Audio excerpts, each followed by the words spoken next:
अकबर बादशाह अपनी समझदारी के लिए जाने जाते थे। उनका राज बहुत बड़ा था। उनके दरबार में बड़े बड़े विद्वान और ज्ञानी लोग हुआ करते थे, लेकिन एक नाम सबसे अलग था, बिरबाल। बिरबाल अपनी तेज बुद्धि और चतुराई के लिए मशहूर थे। कोई भी मुश्किल हो, बिरबल यूं हल कर देते थे। कोई भी सवाल हो, बिरबल जवाब देने में कभी नहीं चूकते थे। अकबर बादशाह बिरबल को बहुत मान देते थे। उन्हें बिरबल के फैसले पर पूरा भरोसा था। वो अक्सर बिरबल से सलाह लिया करते थे।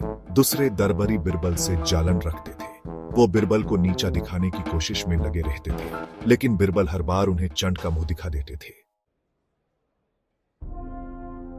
एक दिन एक पंडित अकबर के दरबार में आया। उसने दावा किया कि वह दुनिया का सबसे ज्ञानी आदमी है। उसने किसी को भी अपना सवाल का जवाब देने की चुनौती दी। उसका सवाल सुनकर सब दरबारी हैरान रह गए। आसमान में कितने तारे हैं? पंडित ने मुस्कुराते हुए पूछा। दरबारी आपस में फुसफुसाने लगे। किसी ने जवाब देने की हिम्मत नहीं की।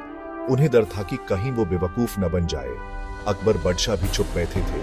वो जानते थे कि यह सवाल का जवाब देना नामुमकिन है।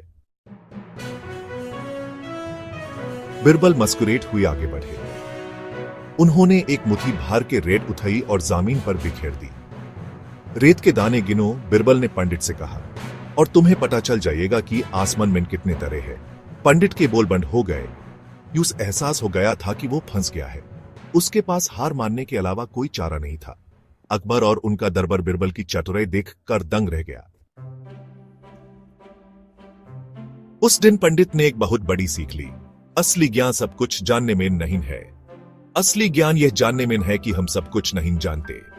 बिरबल के जवाब ने पंडित के अहंकार को उजागर कर दिया। बिरबल की चतुराई सिर्फ मनोरंजन के लिए नहीं थी, वो जरूरी सीख देने का एक जरिया थी। उन्होंने विनम्रता, तेज सोच और देखने की ताकत के बारे में सिखाया, और इसीलिए बिरबल हमेशा अकबर के विश्वासपात्र सलाहकार रहे।